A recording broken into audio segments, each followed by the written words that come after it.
Well, our next guest is a very, very accomplished businessman. He was featured at one stage in the executive list of the Hotelier 100 most influential people in hospitality in the Forbes list. He's been with the Taj Hotels for 30 years, growing up through the ranks, and is now at the top. He's the head honcho as the area director for the Middle East and general manager for Taj Exotica Resort and Spa at the Palm Dubai. He's worked across, the UAE, 3 years in the Maldives. Wouldn't that be incredible? Incredible. I can imagine, just going every day to the place where everyone wants to go.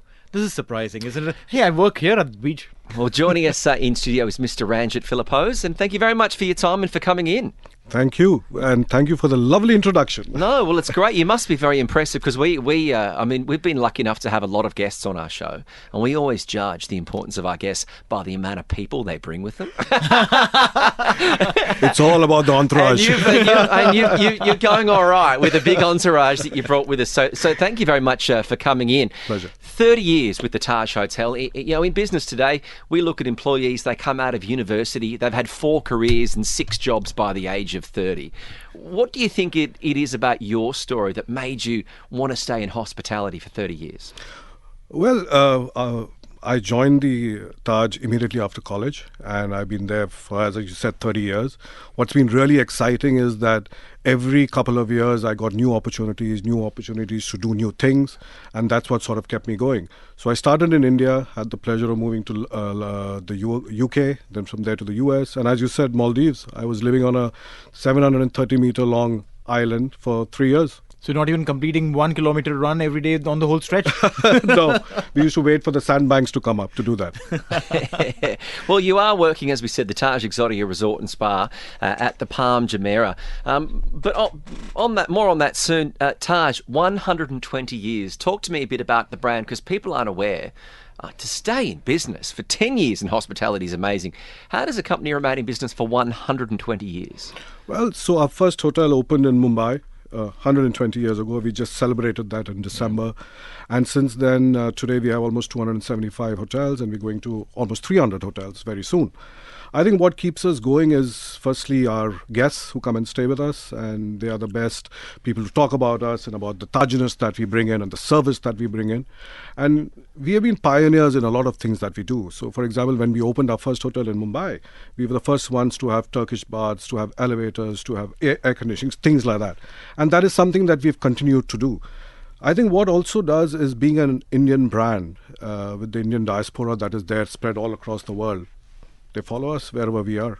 Which is so true, culturally speaking. I'm from Bombay, and for me, going to Gateway of India and looking at the Taj, you need to take a picture with the Taj irrespective.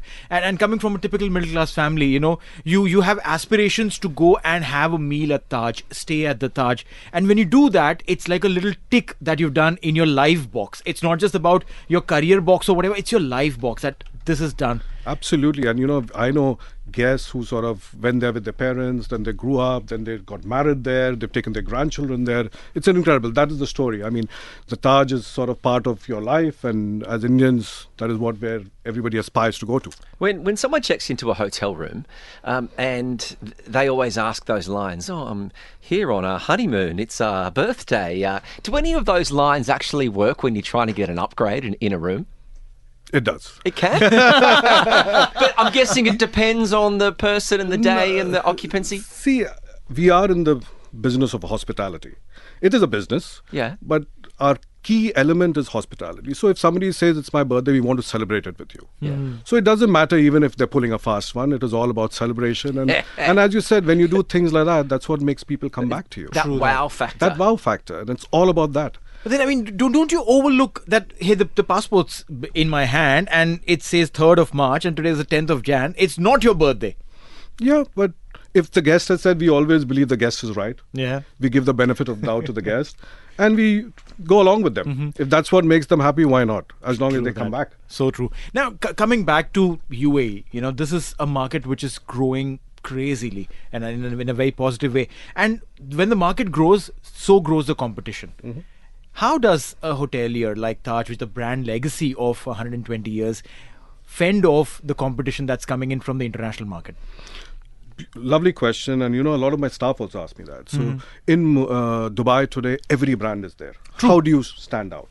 I think what makes us stand out is something what we call Tajness. That is the service that we provide. I think that is one thing that is very unique to us. We believe we are custodians of Indian hospitality and Atithi Devo Bhava, as they say. And I think that is where it all comes from. And that culture is sort of inculcated into every new associate who joins us from day one. So we have a whole experience called Taj Swagat. If you're a new associate who joins us, we make you enter the hotel through the lobby. You go through that whole experience like a guest. You dine in the restaurant. You're garlanded when you come in. So that whole experience that you go through, then you know what a guest feels, and that is what you provide to the guest. So it's all about Tajness, and that's what makes it. And I tell my team very often, I said, there'll be other brands, bigger, brighter, bolder, more beautiful. What makes us stand out is the service that we deliver and the legacy that we carry. Ranjit, for the hotel, the Taj Exotica Resort and Spa at the Palm there in Dubai, expansion plans. Dubai is always constantly growing, and new parts of the city just popping up. You drive down the street and you go, there's an island I didn't know was there. What are the expansion plans you've got for the hotel? So currently we have 3, which are already in existence. We have one in Taj Dubai, which is in Business Bay. We have Taj JLT and our recent baby 2 years ago. We've got the 4th one that's opening in Dera, so that's under construction. And we are also expanding in other parts of the Middle East. So we've recently signed a hotel in Diriyah in Riyadh, and we have another one that's under construction in Mecca. Okay, interesting. We are currently looking at opportunities in Jeddah, in Al-Ula, and places like that. So huge plans. In your role as someone who's leading the entire region, how do you pinpoint that this is the place and this is the region within the city where my next property should be? Because I'm sure that there would be so many options available. Many opportunities come our way. Then as the leads come to me, we have an entire business development team that sits out of headquarters in Mumbai. So it goes to them. They have a discussion. We look at the Indian diaspora. We look at the various flights that fly. And, and in this part of the world, and especially when we're talking about a place like Mecca, why would you have? We have one of the biggest populations of Muslims in India. Right. They all travel there. So it's a no-brainer. True. Makes sense. Things like that. Well, everyone's been talking specifically since last year, COP28, and the buzzword of sustainability. What is your work as the General Manager? How are you looking to be sustainable for this year going forward? So the company, we launched something called PATHYA, which is our IHCL ESG framework, and we sort of define goals for 2030. Yeah. And towards that, we've done various things. So, for example, in Dubai itself, 2 of my hotels are EarthCheck certified. So they sort of come, they do an assessment of all the things that you do, which are environment friendly, things like that. We also do the things like, we are paper free. We have gone digital across all channels. We do a lot of green meetings now. That is the talk today. So we do a lot of that. We have solar panels installed. We have aerators. So all the stuff that we do. And one of the things that I'm really excited about is, this whole farm to plate concept. So I want to have a horticulture place where we can grow our own herbs and sort of take it there. Wow. We've also started doing bottled water. Things like that. And that is one part of it. The other part that we sort of talk a lot about is, as part of PATHYA also, is giving back to the community. And we are very actively involved in that. We do a lot of different things. In fact, we recently went to the Jalila Children's Hospital and interacted with them. We do a lot of work with the labor camps. We do a lot of beach cleanups, tree plantations. All that comes under our PATHYA. You mentioned about a very interesting thing, and that's something that got me interested, was the green meetings.